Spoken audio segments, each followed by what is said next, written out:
जय हिंद साथियों, मैं आपका अपना प्रसन्न राघवन। उम्मीद करता हूं कि आप लोग स्वस्थ मस्त होंगे और बहुत अच्छे से पढ़ाई कर रहे होंगे। साथियों, अपन लोग क्रैश कोर्स क्लास 12 फिजिक्स में 2 लेक्चर कर चुके हैं। पहले लेक्चर में चार्ज और चार्ज की प्रॉपर्टी, दूसरे लेक्चर में अपन लोग ये डिस्कस किए थे कि कब कोई बॉडी पॉजिटिव चार्ज, कब कोई बॉडी नेगेटिव चार्ज होती है, और जब वो पॉजिटिव नेगेटिव होती है तो उसका मास कब इंक्रीज और डिक्रीज करता है। और उस पर अपन लोग कुछ अच्छे अच्छे न्यूमेरिकल्स भी किए थे। आज हम लोग क्रैश कोर्स का लेक्चर नंबर 3 लेकर आए हैं, जिसमें हम लोग मेथड ऑफ चार्जिंग पढ़ेंगे। मेथड ऑफ चार्जिंग में अपना 3 मेथड होगा: charging by friction, charging by conduction and charging by induction. तो होपफुली आप लोग को बाकी लेक्चर समझ में आ रहा होगा। चलिए स्टार्ट करते हैं। तो अपन लोग तीनों मेथड को एक एक करके पढ़ेंगे और इस पर बेस्ड कुछ अच्छे अच्छे लास्ट में न्यूमेरिकल्स भी करेंगे। तो जो अपना पहला मेथड है चार्जिंग बाय फ्रिक्शन।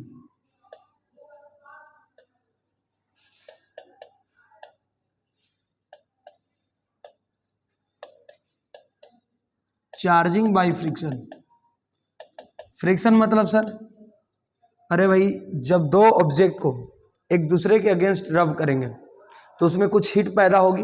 उस हीट कारण से कोई एक ऑब्जेक्ट इलेक्ट्रॉन लूज करेगा और दूसरा ऑब्जेक्ट इलेक्ट्रॉन को गेन करेगा। इस मेथड को अपन लोग क्या कहते हैं? Method of charging by friction. पहली बात कि इस मेथड में जब दो ऑब्जेक्ट को हम लोग एक दूसरे के अगेंस्ट रब करेंगे तो उसमें फिजिकल कांटेक्ट की जरूरत होगी। तो पहला पॉइंट अपन लोग लिखेंगे, पहला पॉइंट इसमें यह होगा कि this method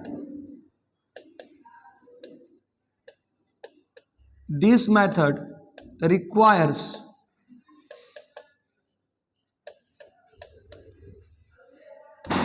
physical contact between two bodies। दो बॉडीज के बीच में फिजिकल कांटेक्ट होना जरूरी है। नेक्स्ट पॉइंट कि जनरली ये मेथड बेटा इंसुलेटर को चार्ज करने के लिए होता है। तो this method is generally used to charge insulator। पहला पॉइंट अपन लोग बोले कि ये मेथड को चार्ज करने के लिए दो ऑब्जेक्ट के बीच में फिजिकल कांटेक्ट की जरूरत है, और ये मेथड जनरली हम लोग इंसुलेटर को चार्ज करने के लिए यूज करते हैं। तीसरा पॉइंट कि कैसे कोई इंसुलेटर को चार्ज करेंगे यार। तो दो ऑब्जेक्ट को जब हम एक दूसरे के अगेंस्ट रब करेंगे तो हीट जनरेट होगा, जिसके कारण से जिस ऑब्जेक्ट का इलेक्ट्रॉन लूजली बॉन्डेड होगा वो बॉडी इलेक्ट्रॉन को लूज करेगा और दूसरा बॉडी इलेक्ट्रॉन को गेन करेगा। जो ऑब्जेक्ट इलेक्ट्रॉन को लूज करता है वो पॉजिटिव चार्ज बनता है, और जो ऑब्जेक्ट इलेक्ट्रॉन को गेन करता है वो नेगेटिव चार्ज बनता है। तो कैसे ये मेथड काम करता है? तो when two object is rubbed against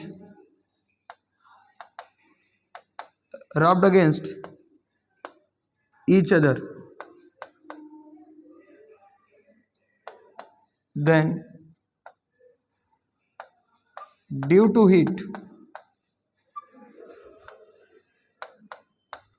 one object will lose electron and other will gain electron। ठीक है, इस तरीके से किसी ऑब्जेक्ट को चार्ज किया जा सकता है by using the method of friction. In this way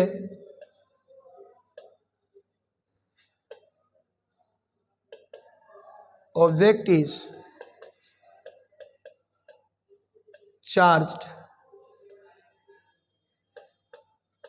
by using method of friction. Next point अपने क्या बोला कि जो ऑब्जेक्ट इलेक्ट्रॉन को लूज करेगा वो पॉजिटिव चार्ज हो जाएगा और जो ऑब्जेक्ट इलेक्ट्रॉन को गेन करेगा वो नेगेटिव चार्ज हो जाएगा। मतलब लिख सकते हैं object which loses electron becomes negatively charged और नेक्स्ट पॉइंट में लिखेंगे object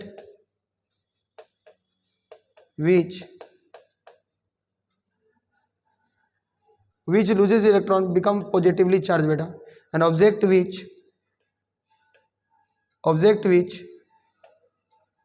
gains electron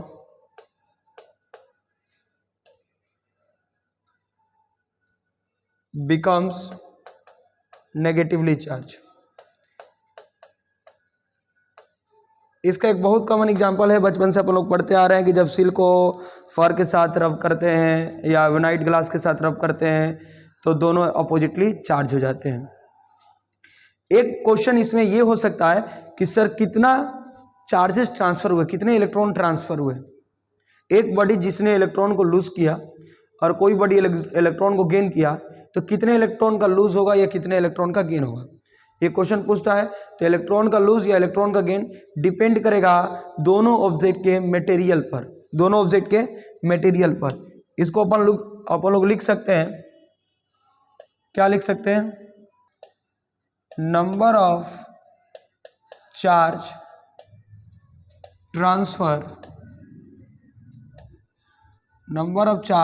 transfer from one body to another body depends upon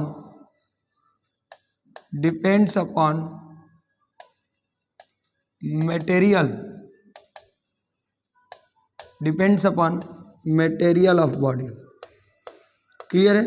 इस तरीके से दो ऑब्जेक्ट को इक्वली एंड अपोजिटली चार्ज किया जा सकता है by using the method of friction. दूसरा मेथड कौन सा है, तो method of conduction. Next topic पर आते हैं अपना।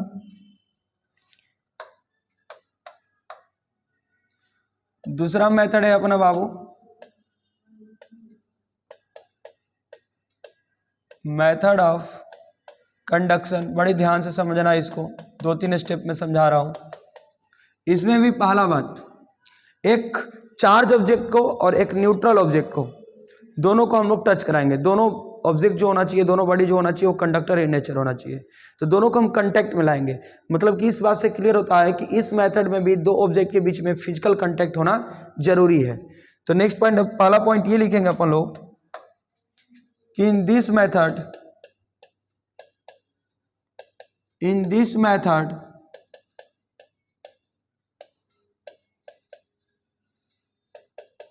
physical contact between two bodies are required। Next point कि ये मेथड जनरली कंडक्टर को चार्ज करने के लिए इस्तेमाल होता है। This method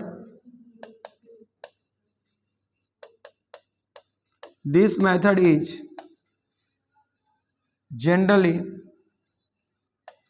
generally used to charge conductor। अब कैसे कोई ऑब्जेक्ट को अपन लोग कंडक्टर को, कैसे कोई ऑब्जेक्ट या कंडक्टर को अपन लोग चार्ज करें by using the method of conduction. तो इसके लिए 2-3 स्टेप है, स्टेप को बड़ी ध्यान से समझो बेटा। पहला स्टेप क्या है अपना, देखो भाई, स्टेप नंबर 1, अपन लोग क्या करेंगे कि 2 कंडक्टर ले लेते हैं, स्फेरिकल हॉलो कंडक्टर है, और एक अपना चार्ज्ड होगा और एक अपना न्यूट्रल होगा। ये मान लो कि चार्ज्ड है, पॉजिटिवली चार्ज मान लो, ये पॉजिटिवली चार्ज है और ये शुरुआत में न्यूट्रल है। न्यूट्रल मतलब कि इसके पास जितने प्रोटॉन उतने इलेक्ट्रॉन, ये पॉजिटिवली चार्ज है मतलब कि इलेक्ट्रॉन की संख्या कम है इसमें। अब ये हलो कंडक्टर है या सॉलिड जो भी होगा, तो इसके चार्ज यदि हलो होगा तो चार्ज जो होंगे बेटा वो इसके सरफेस पर होंगे। चार्ज कहाँ पर होंगे? इसके सरफेस पर होंगे।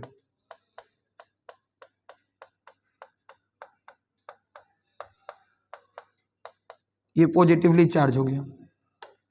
अब एक बात तुमको ध्यान रखनी है कि ये जो इसका स्टैंड है, स्टैंड बेटा स्टैंड जो होना चाहिए वो इंसुलेटर का बनना होना चाहिए। किसका बनना होना चाहिए? इंसुलेटर का। तुमसे सवाल ये पूछेगा कि क्यों इंसुलेटर का होना चाहिए। यदि ये इंसुलेटर का नहीं होगा तो यहाँ से सारा चार्ज लीक कर अर्थ में चला जाएगा। इसी को अर्थिंग कहेंगे। आगे नेक्स्ट मेथड में इसका इस्तेमाल भी करेंगे। इसलिए जो स्टैंड है इस स्फीयर का वो इंसुलेटर का बना होना चाहिए। स्टेप नंबर 1 हो गया कि एक हमारे पास चार्ज बॉडी है, एक हमारे पास न्यूट्रल बॉडी है, एक पॉजिटिवली चार्ज बॉडी है और इसके स्टैंड जो है इंसुलेटर के हैं और दोनों आइडेंटिकल है। आइडेंटिकल मतलब कि इसका शेप, साइज और मटेरियल बेटा सेम है। आइडेंटिकल मतलब शेप, साइज सेम और दोनों का मटेरियल सेम है। इससे क्या होगा आगे देखेंगे। स्टेप नंबर 2 देखते हैं यार।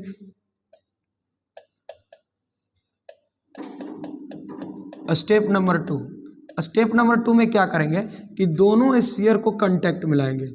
ये हमारा मान लो स्फीयर ए हो गया और ये स्फीयर बी हो गया, तो हम दोनों स्फीयर को कांटेक्ट मिला रहे हैं। ये स्फीयर ए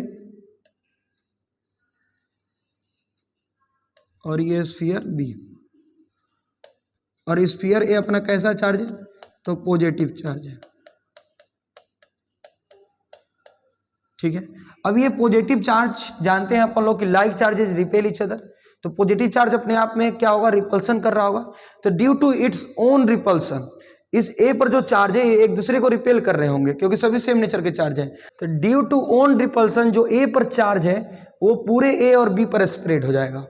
मतलब कि स्टेप नंबर 3 में बाबू क्या होगा? कुछ इस प्रकार का कहानी हो जाएगा। कुछ इस प्रकार की ये कहानी हो जाएगा बाबू। देखिए कि 2 स्फीयर हो गया,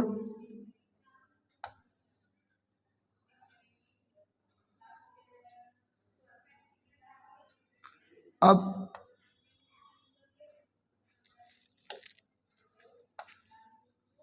ये अपना ए हो गया, ये अपना बी हो गया। अब ए पर जो चार्ज था रिपल्सन कारण से पूरे बी पर भी स्प्रेड हो जाएगा, पूरे बी पर भी स्प्रेड हो जाएगा। ये ए हो गया और वो बी हो गया। तो अब दोनों पर चार्ज डिस्ट्रीब्यूट हो गया। अब अपन लोग क्या करेंगे बेटा कि स्टेप नंबर 4 पर चलते हैं। स्टेप नंबर 4 में क्या करेंगे?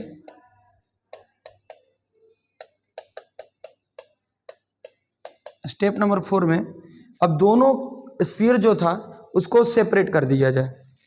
दोनों स्फीयर को सेपरेट कर दिया जाए।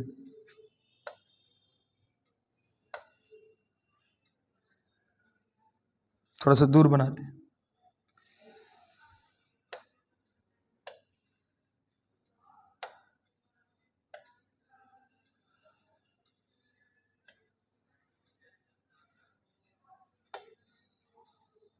दोनों स्फीयर को थोड़ा हम सेपरेट कर दिया बेटा।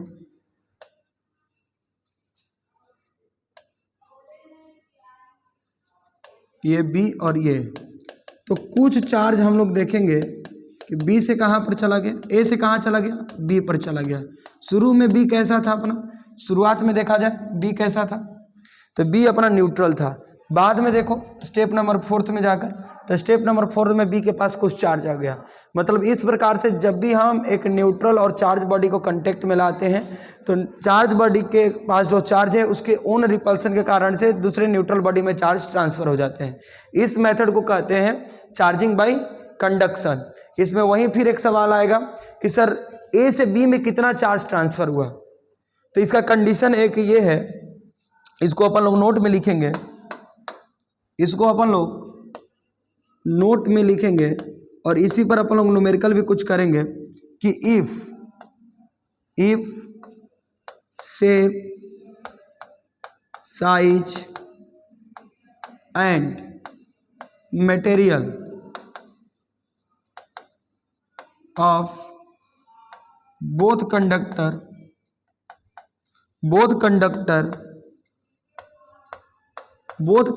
is same, then charge will divide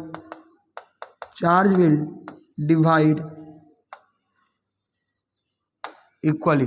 यदि दोनों मटेरियल का, दोनों स्फीयर का शेप, साइज और मटेरियल सेम है तो दोनों में चार्ज इक्वली डिवाइड होते हैं। और इसी पर न्यूमेरिकल अपन लोग अच्छा लास्ट में करेंगे। तो उम्मीद करता हूँ कि चार्जिंग बाय कंडक्शन तुम लोग को समझ में आ गया होगा। नेक्स्ट प्रोसेस पर पहुँचते हैं, नेक्स्ट मेथड पर, और नेक्स्ट मेथड है अपना चार्जिंग बाय इंडक्शन।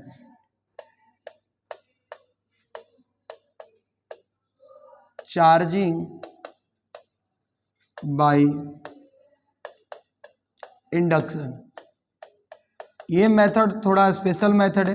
क्यों स्पेशल है? पहली बात क्यों स्पेशल है इसको थोड़ा सा समझाने की कोशिश करता हूँ बेटा, समझो।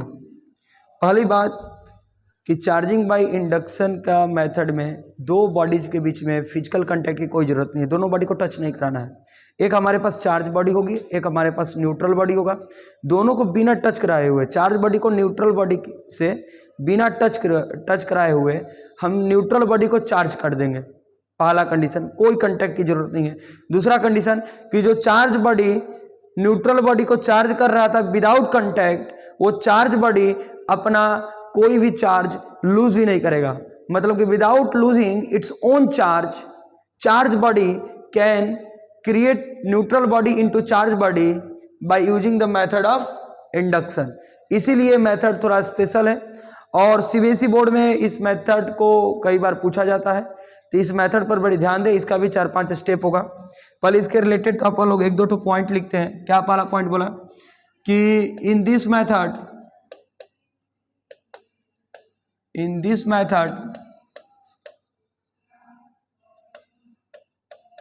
फिजिकल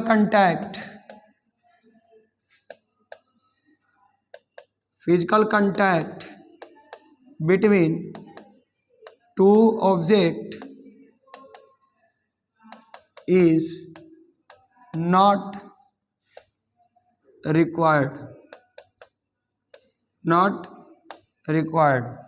नेक्स्ट पॉइंट कि charge object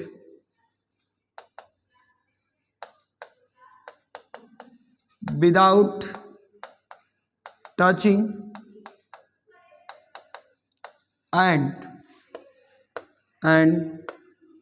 without losing its charge,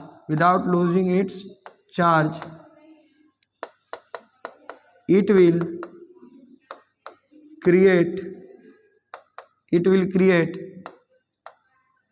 neutral object into charge object. ये कैसे पॉसिबल है सर? ये कैसे पॉसिबल है कि कोई चार्ज बॉडी न्यूट्रल बॉडी को टच भी ना करे और खुद का चार्ज भी ना लूज करे, फिर भी दूसरे न्यूट्रल बॉडी को चार्ज कर दे? कैसे पॉसिबल है? तो आप लोग समझते हैं यार, एक एक स्टेप करके समझते हैं। स्टेप नंबर 1 मैं लिख रहा हूं, बोर्ड में एग्जैक्टली जाकर आप लोग को बोर्ड में लिख कर आया होगा। जो बच्चे क्लास में पढ़े हैं हमसे उन लोग को भी बताया हूं कि इसी तरह से 4-5 स्टेप में जाकर बोर्ड में लिख कर आना बेटा। पहला स्टेप नंबर 1 है कि अपन लोग एक न्यूट्रल बॉडी लेते हैं।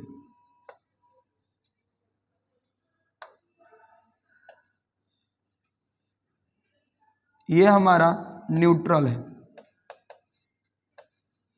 इसको ए ऑब्जेक्ट मानते हैं। तो जितने पॉजिटिव चार्ज उतने नेगेटिव चार्ज, इसीलिए शुरुआत में ये कैसा है? न्यूट्रल।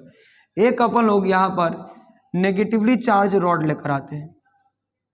नेगेटिव लेकर आओ या पॉजिटिवली लेकर आओ, ये तुम्हारे ऊपर डिपेंड करता है। चलो पॉजिटिवली ले लेते हैं। एक ये पॉजिटिवली चार्ज रॉड है, पॉजिटिवली चार्ज रॉड है। अब भाई इसमें बताओ कि जितने पॉजिटिव चार्ज उतने नेगेटिव चार्ज होंगे। मैं मान लेता हूं कि 4 पॉजिटिव चार्ज हैं और 4 नेगेटिव चार्ज हैं और वो यूनिफॉर्मली शुरुआत में डिस्ट्रीब्यूटेड होंगे।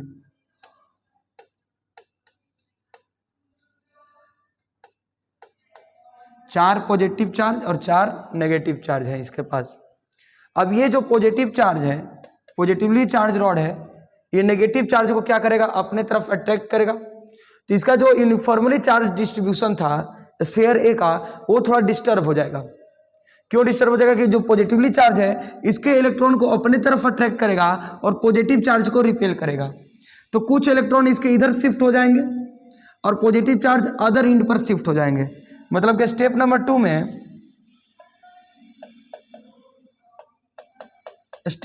में थोड़ा सा चार्ज डिस्ट्रीब्यूशन जो इसका था वो डिस्टर्ब होगा, नॉन यूनिफॉर्म इन नेचर हो जाएगा।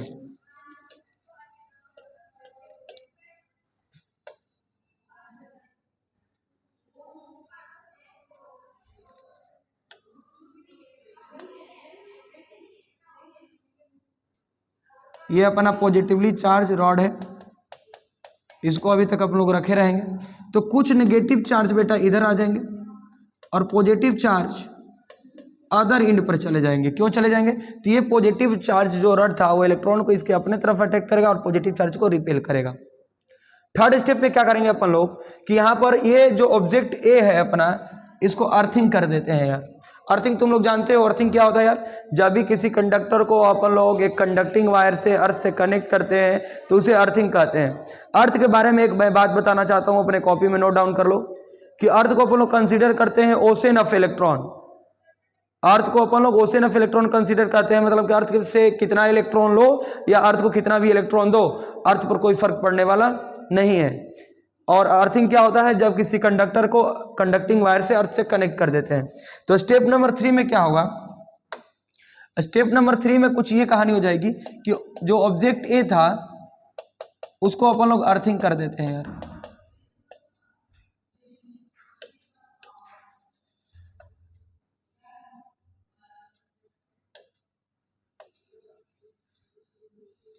ये ऑब्जेक्ट ए है और ये अपना पॉजिटिवली चार्ज रॉड है,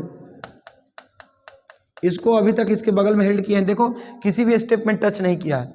और ऑब्जेक्ट ए को अपन लोग अर्थिंग कर देते हैं यार। ये बेटा अर्थिंग का सिंबल होता है, ये किसका सिंबल है, अर्थिंग। इसमें तो चार्ज नॉन यूनिफॉर्म डिस्ट्रीब्यूट हो गया था, नेगेटिव चार्ज इधर आ गए थे बेटा।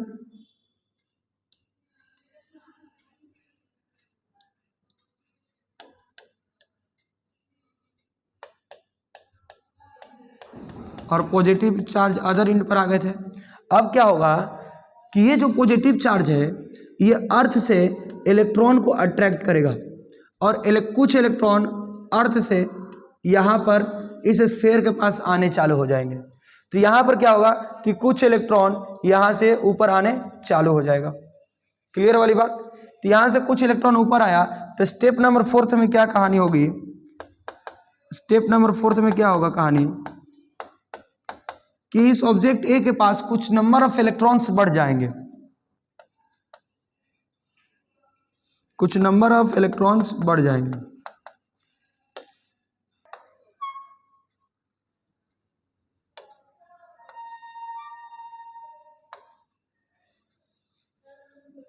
ये ऑब्जेक्ट ए है तो इस पर कुछ नंबर ऑफ इलेक्ट्रॉन्स बढ़ जाएंगे बेटा, कुछ इलेक्ट्रॉन इसके पास आगे अर्थिंग से। अब अपन लोग नेक्स्ट स्टेप में क्या करेंगे कि अर्थिंग को हटा देंगे। जब नेक्स्ट स्टेप में अर्थिंग को हटाएंगे स्टेप नंबर 5 में, तो देखो कुछ इस प्रकार से कहानी हुई है। स्टेप नंबर 5 में कुछ इस प्रकार से कहानी है कि रॉड अभी भी यहाँ पर है, पॉजिटिवली चार्ज रॉड, और यहाँ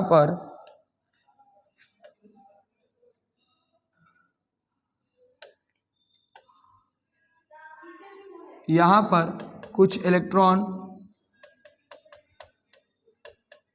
बढ़ गए हैं। अब देखो इस ऑब्जेक्ट ए के पास इलेक्ट्रॉन नंबर ऑफ इलेक्ट्रॉन्स ज़्यादा हो गए, इस केस में अपन लोग स्टेप नंबर 5 में अपन लोग क्या कहें, रिमूव अर्थिंग। रिमूव अर्थिंग, जैसे ही इसमें रिमूव अर्थिंग किया है तो इसमें नंबर ऑफ इलेक्ट्रॉन बढ़े हैं, मतलब कि ऑब्जेक्ट अब शुरुआत में 4, देखो पहला केस में, पहला स्टेप में देखो कि इसके पास 4 पॉजिटिव चार्ज और 4 नेगेटिव चार्ज थे, और के स्टेप नंबर 5 में देखो कि इसके पास 6 नेगेटिव चार्ज और 4 पॉजिटिव चार्ज है, तो 4 पॉजिटिव चार्ज 4 नेगेटिव चार्ज को न्यूट्रल कर लेंगे। अभी भी 2 नेगेटिव चार्ज ज़्यादा है, मतलब कि ऑब्जेक्ट अब कैसा हो गया, नेगेटिवली चार्ज हो गया। ये ऑब्जेक्ट कैसा हो गया, नेगेटिवली चार्ज हो गया। इस तरीके से अपन लोग किसी भी ऑब्जेक्ट को विदाउट टचिंग और विदाउट लूजिंग इट्स चार्ज हम लोग किसी भी ऑब्जेक्ट को, स्पेशली कंडक्टर को, चार्ज कर सकते हैं। देख लो सभी स्टेप में बाबू, यहाँ पर स्टेप नंबर 1 में देखो हमने टच नहीं करवाया है और ये अपना चार्ज लूज नहीं किया है, ये अपना चार्ज लूज नहीं किया। शुरुआत में इसके पास 5 चार्ज है तो अभी भी 5 चार्ज है। स्टेप नंबर 2 में भी हो गया। स्टेप नंबर 3 में देखो कि अभी भी 5 चार्जेज हैं और इसने अभी टच नहीं किया है, यहाँ पर अर्थिंग किए हैं। स्टेप नंबर 5 में भी इसके पास 5 चार्जेज हैं। और स्टेप नंबर 4 में, स्टेप नंबर 5 में देखो कि इसके पास अभी भी 5 चार्जेज हैं। क्लियर है? तो इस तरीके से हम किसी भी ऑब्जेक्ट को, स्पेशली कंडक्टर को, without touching and without losing एक न्यूट्रल बॉडी को चार्ज बॉडी में कन्वर्ट कर सकते हैं। तुम्हारा एक होमवर्क है कि यहाँ पर ये जो बॉडी चार्ज हुआ है वो नेगेटिवली चार्ज हुआ है। एग्जाम में हो सकता है कि पूछे कि how we can charge any neutral body into negatively charge body, या how we can make any neutral body into positively charge body. तो तुम लोग होमवर्क में ये ट्राई करोगे कि इसी तरीके से तुम इस बॉडी को पॉजिटिवली चार्ज कोशिश करोगे by using the method of induction. इसके रिलेटेड 2-3 तो न्यूमेरिकल अपन लोग देख लेते हैं और फिर मिलेंगे नेक्स्ट लेक्चर में। देखिए बेटा, न्यूमेरिकल कुछ आते हैं फटाक से कुछ न्यूमेरिकल्स पर आते हैं। पहला एक क्वेश्चन बहुत कॉमन होता है। पहला क्वेश्चन ये होता है कि मान लीजिए कि हमारे पास 3 स्फीयर है, स्फीयर ए जिसके पास +3 कूलम चार्ज है। एक स्फीयर बी है, इसके पास भी +3 कूलम चार्ज है, और एक स्फीयर सी है, इसके पास हमारे पास -6 कूलम चार्ज है। बोला है क्वेश्चन में कि first A and C are touched. पहले ए और सी को टच किए, टच्ड, देन उसके बाद B and C are touched. पहले ए और सी को टच कराकर दूर कर दिए, फिर बी और सी को टच कराकर दूर किए। क्वेश्चन ये पूछा है, find final charge on A B and C. पहला क्वेश्चन ये है। दूसरा है कि will A and B will attract और रिपेल। ए और बी अट्रैक्ट करेंगे कि रिपेल करेंगे। ये 2 क्वेश्चन है तुम्हारा। तो देखो कैसे करोगे। मैं बोला कि तीनों आइडेंटिकल स्फीयर्स है और तीनों के पास कुछ चार्ज दिया है। तो जब आइडेंटिकल स्फीयर होते हैं कंडक्टर, तो कंडक्शन वाले मेथड में बताया था कि जब 2 आइडेंटिकल स्फीयर, मतलब दोनों का शेप एंड साइज सेम है, मटेरियल सेम है, जब टच होंगे तो चार्जेज इक्वली डिवाइड्स होंगे। तो इसका सोल्यूशन पर आते हैं यार। पहले ए और सी को टच कराया है।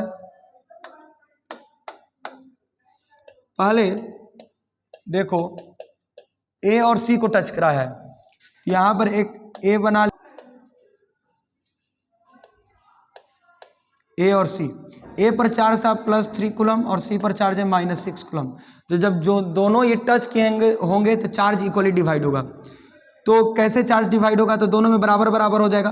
तो मैं मान लिया कि इस पर चार्ज +3 कूलम है, इस पर -6 कूलम है, तो टच होने के बाद दोनों पर चार्ज कितना आएगा? तो चार्जेस को इक्वली डिवाइड करना है, तो दोनों का चार्ज जोड़कर और 2 से डिवाइड कर देंगे। तो चार्ज ऑन ए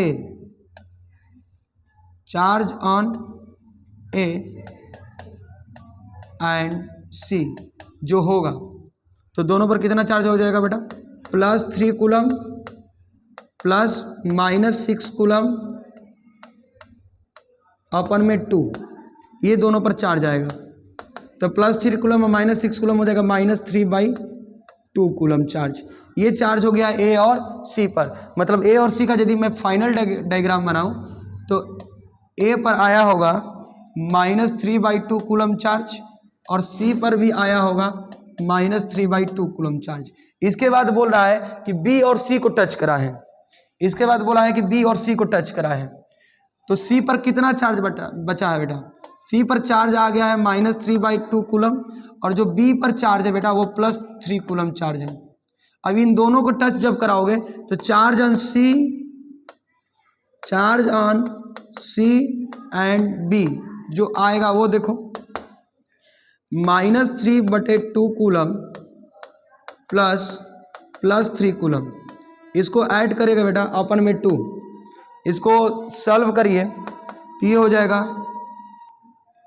तो इसको सॉल्व करेंगे बेटा तो ये 3 2 जा 6 हो जाएगा -3, मतलब कि आपका हो जाएगा +3 और ये 2 नीचे आ जाएगा +3/4 कूलम। मतलब कि जब ए और सी का जब हम फाइनल डायग्राम बनाएं बी सी और बी का तो सी पर आ जाएगा +3/4 कूलम चार्ज और बी पर भी आ जाएगा +3/4 कूलम चार्ज। ये बी हो गया, ये सी हो गया। तो अब बताया जाए जो अपना क्वेश्चन था यार, क्वेश्चन था कि find the final charge on A B and C. तो ए पर जो चार्ज आया है बेटा -3/2 कूलम और सी पर जो फाइनल चार्ज आया है वो +3/4 कूलम और बी पर आया है +3/4 कूलम। ये final charge on A B C हो गया। इसके बाद एक क्वेश्चन और पूछा है कि A and B will attract और रिपेल, ए और बी एक दूसरे को अट्रैक्ट करेंगे या रिपेल करेंगे। तो ए और बी को देख लेते हैं। तो ए पर जो चार्ज है बेटा वो है -3/2 कूलम और बी पर चार्ज है +3/4 कूलम। बी पर चार्ज है +3/4 कूलम। तो दोनों अपोजिट चार्ज है तो एक दूसरे को क्या करेंगे? अट्रैक्ट करेंगे। एक दूसरे को क्या करेंगे बेटा? अट्रैक्ट करेंगे। समझ में आ रहा है? तो इस क्वेश्चन का जवाब क्या हो जाएगा? अट्रैक्ट करेंगे। और ए पर बी पर और सी पर जो चार्ज है वो आप लोग निकाल लिए हैं। उम्मीद करता हूँ कि समझ में आया होगा। जिस टॉपिक पर भी आप लोग को वीडियो चाहिए वो भी कमेंट करें। उम्मीद करता हूँ कि समझ में आ रहा होगा। कोई भी डाउट हो तो कमेंट कर दीजिए। मिलते हैं नेक्स्ट लेक्चर में, तब तक के लिए थैंक यू। जय हिंद।